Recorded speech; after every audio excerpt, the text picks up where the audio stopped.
Hey, what's up? I'm DJ Sixsmith. You're watching The Sit Down. Time to talk some music.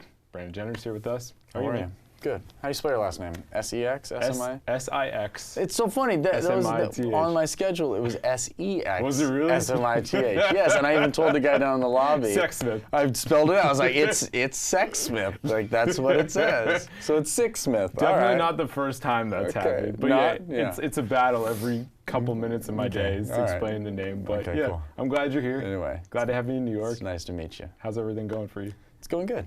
Yeah. Generally, really happy. It's been a nice, it's been a nice trip. I enjoy coming to New York, and it's definitely a change of scenery for me. Back at home, I'm in Malibu up in the hills with chickens and my dog running around and stuff. So it's a different scene, but I like it. I like to switch it up. How many chickens you got running 4. around there? Yeah? Yeah. And they don't run around all the time. They're just kind of waddling around. They get eaten by coyotes if I let them out. So yeah, I've lost a few, but I keep those ladies inside, but I feed them really well. I go to the local smoothie place in Malibu, and I get all the pulp from the veggie juice, that they make. So I get all these incredible veggie, and I just load them up pretty much. So you hook them up with some good eats. I hook them up, yeah. They get really good eggs, yeah. But now I'm kind of off eggs and mostly plant-based, so I'm just kind of giving them away. I've been doing the plant-based thing too for the last couple months. Really? Yeah. What inspired it? Have you seen the documentary Game Changers? Yes, of course I have. Okay. I love documentaries and stuff. So I checked that out. We had the guy who did it, James Wilkes. Oh, cool. And he talked about it. He was on? He came on? Yeah, he came here. Oh, great. And my wife was having some digestive issues in general. Yeah. And she's like, you want to try this with me? And I'm like, yeah, sure. Great. And then What the Health, the other documentary too. Yeah. So we're like... Have you seen Forks Over Knives? No, I haven't seen Watch that one. Okay. If you're into it, it's just, sometimes it's good, because I watched Forks Over Knives years ago, and I went for a couple of years and was vegan, and then slowly, then you're like, oh, well, I'll just be looser with the, the dairy stuff. Right. And then next thing you know, you're having a chicken burrito. So, and then the Game Changers got me really back and organized again, on that. So if you ever feel yourself slipping, Forks Over Knives is another great one. It's older, I don't know, maybe 5 years old or something like that, but it's great. It's great, yeah. That's awesome. Yeah, as because powerful as the Game Changers, absolutely, if not even more so, because it's more like doctors talking about it. It really hits you once you start to do a little research. You're like, yeah, animal protein is not so good for you. Right, yeah. And you feel a lot better with just the plant-based stuff. You do. You really do. And it increases longevity for sure. I think it's much healthier for you. And then also, of course, the environmental effects. There's that as well. That's a big reason. Totally. Right there. Yeah. Not a lot of people are thinking about those things. No, some are. I have there's my friends in LA, they go to this thing called Pig Vigil, where they go. They have in downtown LA, I guess they have slaughterhouses. Okay. And I haven't been yet, so I'm kind of speaking, just. But I know they go, and they've told me a little bit about it, and I would like to attend at some point. But you basically give the pigs on their way into the slaughterhouse. They come in these trucks, and they've been driving across the country in some cases, and so they haven't had anything to drink for a couple of days. And, so you give them water and a little bit of attention and stuff just through the bars of the truck before they go into the slaughterhouse. And supposedly it's just, it's heartbreaking, because they're amazing animals. Absolutely. Also, they really are. And to be there at that point right before they're slaughtered too, yeah, I've heard that it's very impactful, and so there's a lot of different reasons why people decide to go plant-based, or at least eat a lot less meat. But I think whatever your reason is, I think it's good to limit it as much as possible. We really just don't need it, and we don't need to be eating it 3 times a day. No, it's bad for your health. It's bad for the planet. But it's such a misconception. It is, but it's, there's also a big push. We deal with a lot of that in our society, where, so we find out that cigarettes are terrible for you and cause lung disease, and so the companies spend a ton of money to try to push you in the other way. Confuse people. Yeah. And what did I see the other day? I saw somebody sent me an article about how the Impossible Burger, they found glyphosate, which is the Roundup chemical in it. It was 11 parts per million or whatever, and they were saying it was way higher than this other one. And, there can be a big campaign to confuse people and to make people feel like nothing is healthy. So Yeah, I mean, I think you have to use some common sense there and also follow the money. Definitely. Yes, the money when is it a comes big to part of all tobacco, that. big oil, food industry, Politics, things you like know? that, for sure. Yeah. You know, it has a lot of influence. No doubt about it. So you're clearly somebody that thinks about culture, the world. How does that inform your music? And you're somebody that really gets into the thick of things emotionally with your music. So how do you tap into that? I do, and you know, I try to. I think that the only way you really connect with people and that you really move the needle on progress is by connecting with them on an emotional level. I mean, even somebody that disagrees with me completely politically, Sure.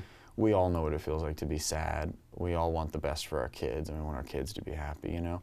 And so connecting with somebody on an emotional level is really the best way to not only maybe help open their minds up to some things that they hadn't thought about, but also open your own mind up to some things. I mean, I remember I saw a Van Jones thing. It was after the election, the 2016 election, and he went and talked to some people up in like Maine somewhere, I think it was, and it was a family, and he sat down. He said, you know, every summer or in the fall, I kill a deer and I butcher it and I put it in my freezer. And sometimes during the winter, times get really tough, and I'm not able to make enough money to buy food, and I rely on that meat to feed my kids. Yeah. So when somebody comes at me, and even though it's misguided information, when somebody comes, you know, I can't vote for Hillary Clinton because she's going to take away my guns, right? And even though I don't believe that to be true, she wasn't planning on taking away somebody's hunting, you know, rifle. I can understand why somebody like that, when they hear that message, decides to go the other direction, because for them, they're like a one-issue kind of person. They need to be able to stock their freezer with food.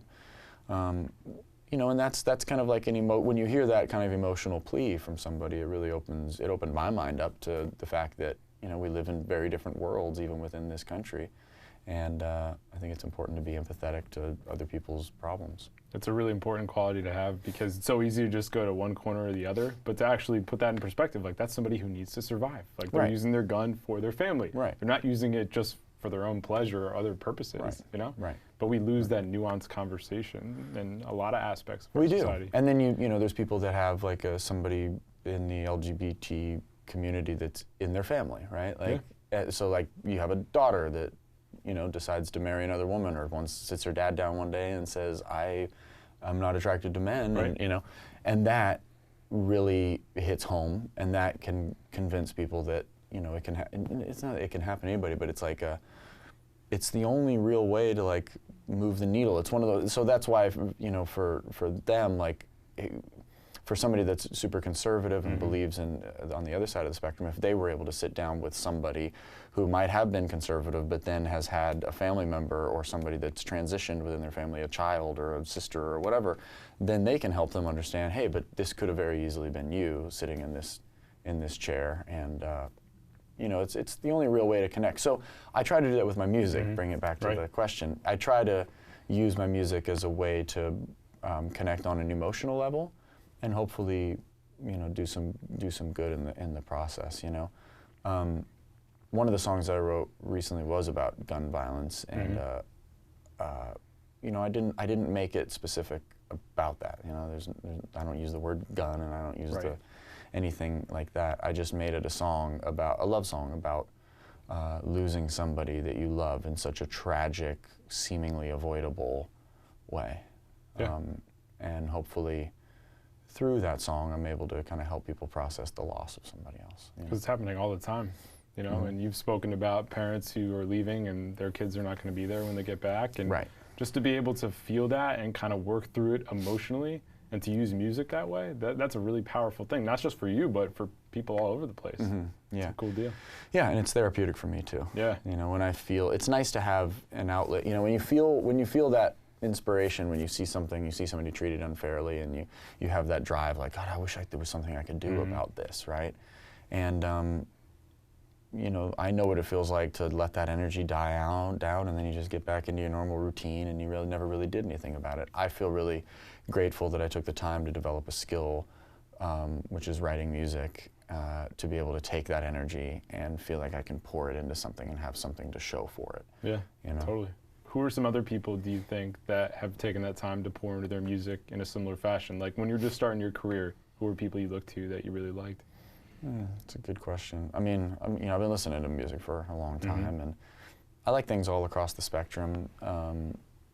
You know, I think that like the first music that I really got exposed to was '90s rap. You know, and it was like NWA and Dr. Dre and Snoop Dogg and Ice Cube, and I mean, I remember listening to a lot of that. Well, especially in California too. I mean, yeah, and it was front and seat for that.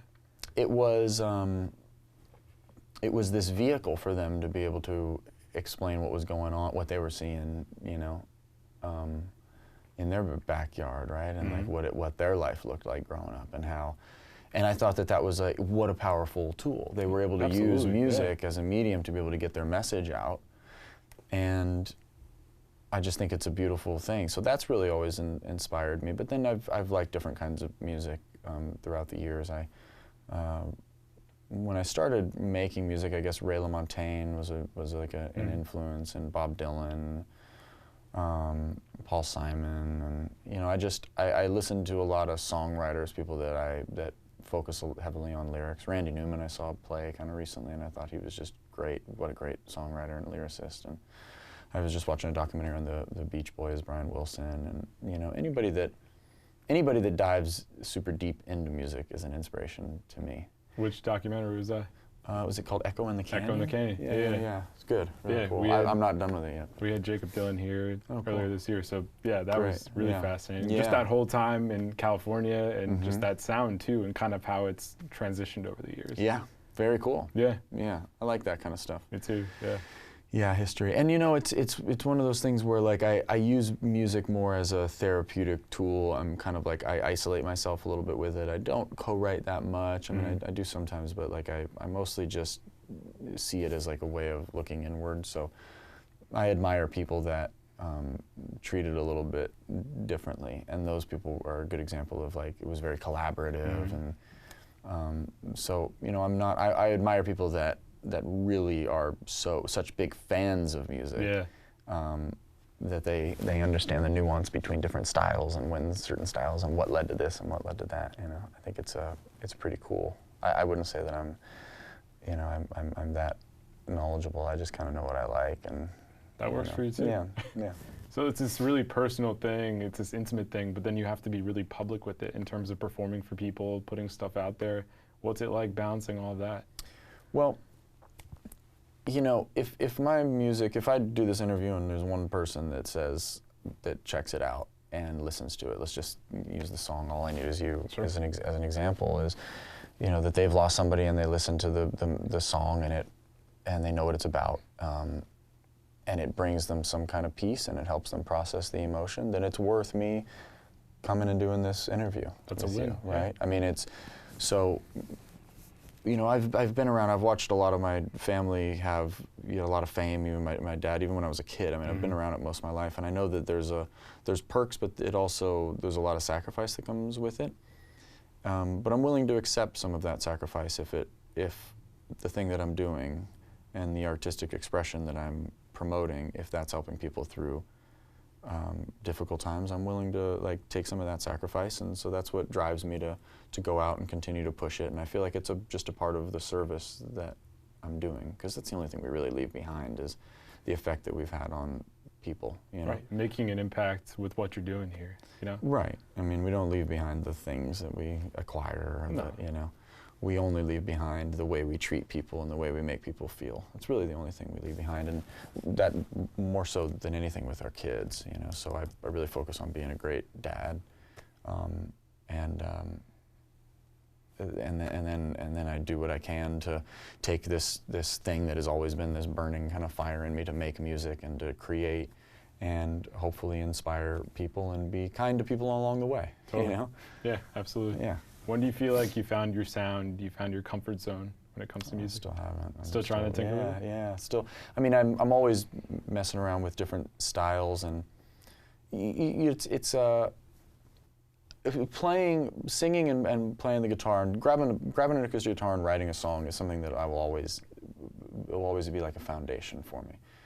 But stylistically, I like to switch it up. You know, I like to make some different stuff. I just played a show in Malibu that was all like pretty much mostly soul funk kind of thing. It was really, really funky horns and backup singers, and I'm going to do a record like that. And so, you know, I like to just kind of switch it up and have fun with it. Yeah. That's awesome. Does your dad like your tunes? Oh yeah. Yeah? Yeah. She's into it? Yeah, she's into it. Yeah. That's awesome. Yeah. Did it take time, or was it right away that she was like, I'm down with this? No, it was right away. She's always had a good appreciation for my playing and my writing and my singing and stuff. But I do remember, like, at certain times when I would send her things that were a little bit more upbeat and like sexier. Those are the things that she liked. She's like, yeah, no, now this is hot. Yeah, I like this one. You got it down. You got the voice set. Yeah. I mean, I'm sure you've listened to that voice enough throughout life. Enough, yeah. It's just unique enough that I'm able. It certainly is unique enough. That's for sure. The laugh is so funny. Yeah. And the fact that you just embrace it too, you know, it's just like, this is my family, this is my situation. Well, it's my normal. It's your normal, like you've talked about. But I haven't always embraced it. I've actually done the opposite. I was thinking about that earlier. Well, I think I overcompensated in different areas. How so? You know, well, you know, I think that I was kind of. I mean, a good example is that, like, we did this show a long time ago, and I was kind of this way even before it, but like, we did a show called Princes of Malibu, and it was all about, like, the extravagant life that we have and how we're just, like, out blowing money, and much of it was very fabricated. But, like, I've always been concerned that people would think of me that I'm just, like, this spoiled, privileged person that takes life for granted and doesn't contribute anything and is just, like, rude to people and throwing money around, you know? I've had that insecurity, and so I think that I've spent a good amount of my life overcompensating for that, growing a big beard and my hair really long, and like wearing sweatpants around all the time. And it was intentional moves to kind of compensate, and so, you know, like, let people, at least people in my immediate surroundings, like, know that those aren't the things that I stand for, and that I would hope that that not just that I have more depth as a human being, but also that I know what it feels like to suffer. As everybody does. Yeah, you know? Just because looks like you live a certain lifestyle, it doesn't mean you're immune to feeling different things and going through some really tough times too. Exactly. Yeah. Exactly. So you've talked about this before, but your family name, whether it was when your dad was Bruce or Caitlyn, like, that's just something, like, walking into the door people have judged you for, rightly or wrongly. So when you think about how you've progressed in dealing with that, what does that look like today versus what it used to look like 10, 15 years ago? Yeah. When I was younger, I have memories of, like, going to a cash register and handing the person my ID, and this was, like, much younger, or a credit card or whatever, and they would see Jenner and they would say, are you Bruce Jenner's kid? And I'd say, yeah, and I'd be all proud, and they'd be like, I want to shake your hand. I watched your dad in the Olympics doing this thing. Wow, you know, best athlete, and they'd have a story about it. And I've always had a lot of pride and felt proud of what my dad had accomplished, and with regard to my dad, I have more pride now than ever. I'm really glad that she had the bravery to be able to transition and come out and do it publicly. And, no doubt, yeah. Because I think you just really help to move the needle forward and make people understand that this is you know, it doesn't make somebody can be the greatest athlete in the world and be a male icon and a hero, but still be dealing with something like this underneath. Absolutely, yeah. You know, and I think that also when I was younger, I definitely had this thing where I would try extra hard at athletics. I think that I had a little bit of, like, was carrying a little extra wind at my sails because I was supposed to perform, you know? Like, I mean, I can't tell you how many times on the playground or on the basketball court and when we would do, like, track meets when I was a kid, that everybody would be like, well, Jenner's got to do this one because he's, you know? And so I would just try extra hard, and I always thought that was something that's what I would do, you know, that I would do something more in athletic stuff. I was good at it, and it just seemed like a natural thing. So I couldn't be happier that I had the experience growing up of having my stepdad, David Foster, around, who was pretty much my father from, you know, like 5 years old to 22 or something like that. I'm really grateful that I had him around because I was able to be in the studio. I was always fascinated with music and let that kind of the musicality seep in, so that when I got to college and I blew my knee out racing motocross, and I was like, I'm gonna, you know, what is it that I really want to do? Everybody was trying to figure out what they wanted to do in life, and I thought, I was like, you know what, I've always loved to sing. I play a tiny bit of guitar, and a neighbor had a guitar, and I was like, I'm going to do this. Yeah. I'm just going to play, and see if there's anything there. And I haven't looked back since. It's been my life's obsession. And it's just exhausting when you're trying to overcompensate that much. You know, there's only so much you can put into it because your dad is who she is and an all-time great athlete. But it's like you just want to be your own person. So I'm sure identity has been something you've really thought a lot about over the years. For sure. And lately I've spent a lot of time, there's been big catalysts. One is becoming a father of my own. Having a 4-year-old has really, my daughter who's 4 now, having a child has really encouraged me to kind of like take the reins. You know, like the gravity of the family really does shift when you have a child. You know, my parents are still like kind of the sun in the galaxy and in the solar system. And then when you have kids of your own, like you start to begin to move into that sun role, and you know, your children and your parents begin to kind of orbit around your home, your new life, your new traditions that you've created. So that was very empowering. And then also just self-work. You know, I do a lot of self-work. I have spent time with some really amazing people that you'd call therapists, but people that are kind of like more spiritual guides that have really helped me to kind of embrace myself more and feel worthy of the things that I've achieved, because that's something also that I struggle with, is like I don't like praise, and I sometimes don't feel worthy of the things that I do accomplish. And so you know, being able to embrace that, and you know, and then also the men's group that I do, which has been really helpful as well. It's like a focus group on your life, and it's a group that really helps point out blind spots that you might have, whether it be with relationships or work or you know, anything. That's been a really powerful tool as well. Yeah, I'm in a men's Bible study, and just be able to hang out with a group of guys and just be like, hey, you know what, let's block out all the noise and just kind of talk mano a mano here about what we're going through. Really? Yeah. How long have you been doing that? About 1.5 years. Great. I'd say. Yeah. Helpful? Yeah, absolutely. It just helps you to kind of open yourself up a little bit more and realize that there are other guys kind of struggling through the same thing. Right. I mean, everybody's got their shit, and everybody has something that they can work on. No question about it. Nobody has it all figured out. And to have the awareness that we want to do something about it too, as opposed to just sliding through life the same exact way. Right. You know? We have the ability to be so much happier, you know? I mean, happiness isn't, you don't reach a ceiling on it. There's no ceiling on our own happiness, I don't think. So, you know, the more self-work you do and the more you're able to kind of progress as a human being, I think the happier you become. You just become more settled and stuff. And that's kind of what I've been feeling lately, is that I've, you know, achieved up to this point in my life a real sense of like calmness, and I feel really solid, and I'm confident in who I am, and just generally like happy. I really enjoy the little things in life. I enjoy doing things for other people, doing things for my daughter and my girlfriend. I'm having twins that are coming on the way, which is amazing. And I like it. I just, sometimes honestly, I'm like driving down the highway and I'm I'm almost shaking because I'm just so looking out the window at the ocean and going like, I'm so lucky. This is amazing. I'm really grateful. I'm so grateful. Yeah. And I'm so happy. And sometimes you have to go through some crap and some dark times to get to that position to really fully appreciate it. And there's many of those times ahead. Yeah. You know, I know that there are, and that's part of what the title of the EP is about, is plan on feelings. You know, like you've got to plan on the fact that you're going to have ups and you're going to have downs, and it's all in how you handle them. Totally. Know? And for you to do it in such a public way with your name, the way that your family's connected, like, does it boggle your mind that people are so obsessed with this Jenner Kardashian thing? I mean, no, it doesn't really, I don't know, it doesn't boggle my mind. I don't. You get why people are so into it? Well, I know it's that's a loaded question. Yeah.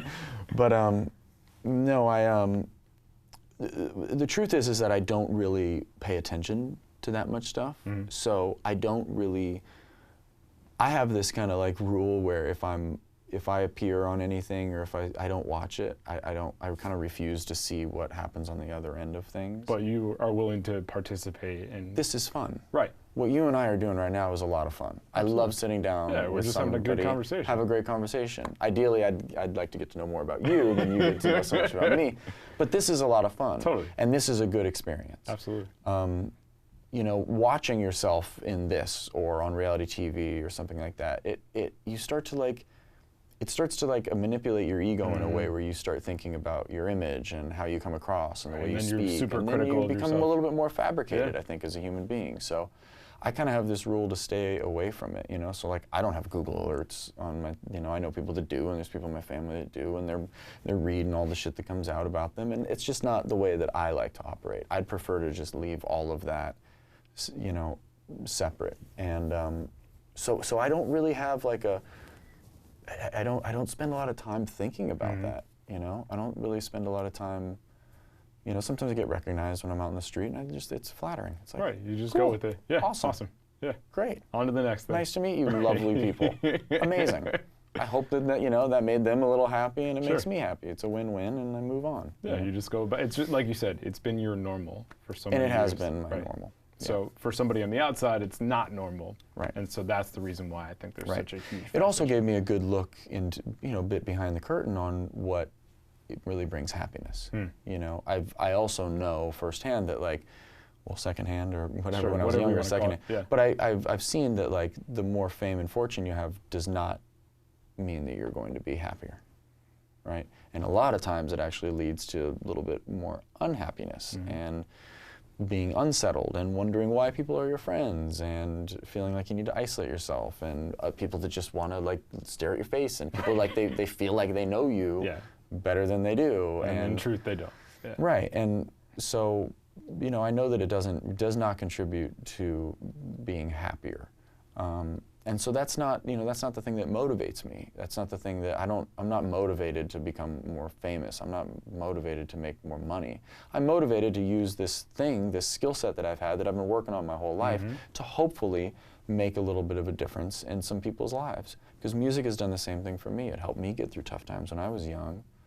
And I just feel like it's something that I want to, it's this circle that I want to pour more energy back into with my own craft. And you know, hopefully it does help some people get through some difficult times. Totally. What does the next couple of years look like for you in terms of what you want to do musically? Oh, that's a good question. I'm going to, my plan is to next year release a song a month for the whole year. Nice. So I'm going to do, you know, 12 songs next year, and do them one a month, which I like that kind of platform. It's going to keep me busy.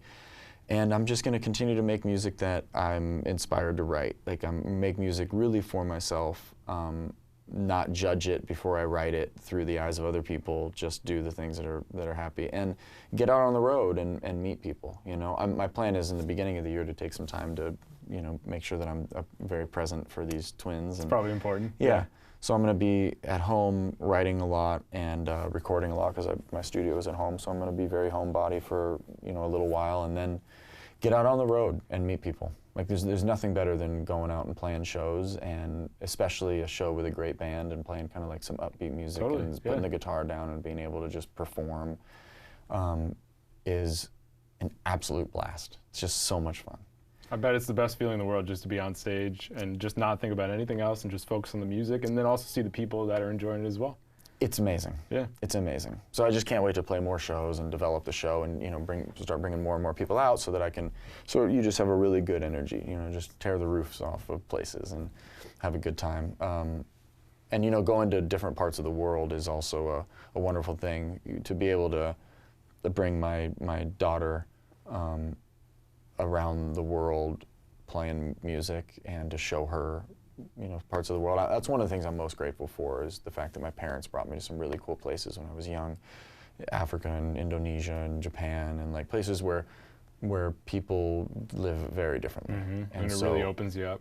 Yeah, I mean, it just gives you perspective on the fact that, like, this little sliver of coastline that we live in Malibu is very unique, and that's, you know, we're of a tiny fraction of people that that worry about things other than just how to survive, because there's a big majority of the world's population that really is thinking how to survive on a daily basis. So